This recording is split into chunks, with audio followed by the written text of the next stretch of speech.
ఈరోజు పిన్నెల్లి రామకృష్ణారెడ్డి మీద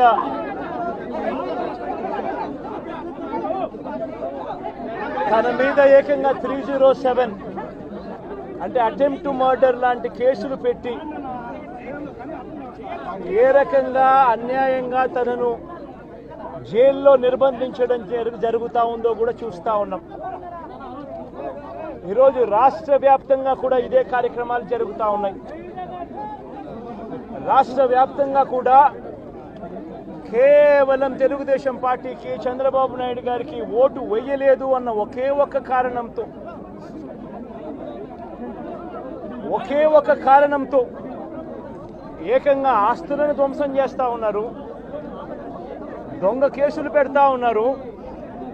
వీళ్ళే కొడతారు, మళ్ళీ వీళ్ళే అటువైపున ఉన్న వారి మీద వాళ్ళు కొట్టారు అని చెప్పి కేసులు పెడతారు.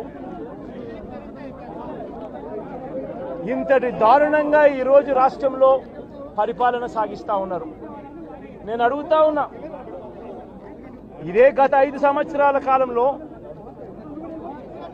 వైఎస్ఆర్సీపీ పరిపాలనలో ఉండగా, వైఎస్ఆర్సీపీ ప్రభుత్వంలో ఉండగా అప్పుడు జగన్ ఏం చేశాడు?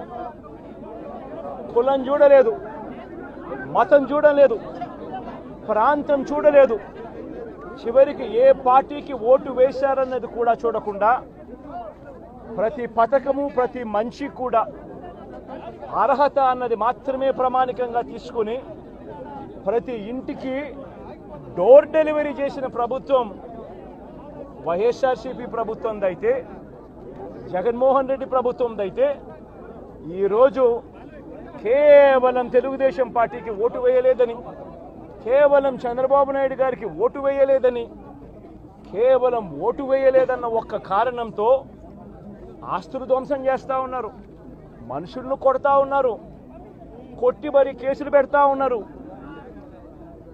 ఇంతటి అన్యాయంగా రాష్ట్రాన్ని రావణ కాష్టం చేస్తూ ఉన్నారు.